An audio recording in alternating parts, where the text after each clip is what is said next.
La chanteuse Denise O s'est battue pour la liberté et la démocratie à Hong Kong, quitte à en payer le prix. Elle a été l'une des premières célébrités à se faire arrêter pour avoir participé à la révolution des parapluies en 2014, un mouvement pro-démocratie.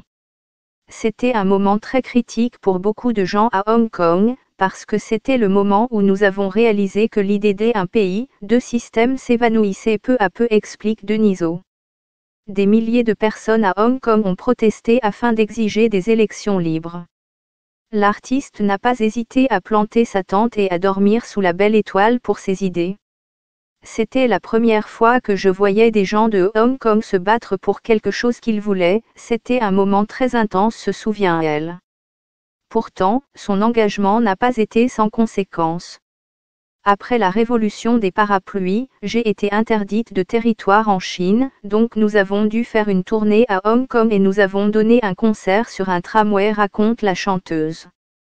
Denise O a financé ses concerts, non pas par de grands sponsors, mais par les petites entreprises locales et le crowdfunding, c'est-à-dire le financement participatif. La jeune femme prend son rôle de porte-voix au sérieux et estime qu'il est encore important de mobiliser les jeunes. Nous devons éduquer les jeunes à lutter pour leurs droits, pas uniquement pour la démocratie. Ce n'est pas quelque chose qui se fera du jour au lendemain.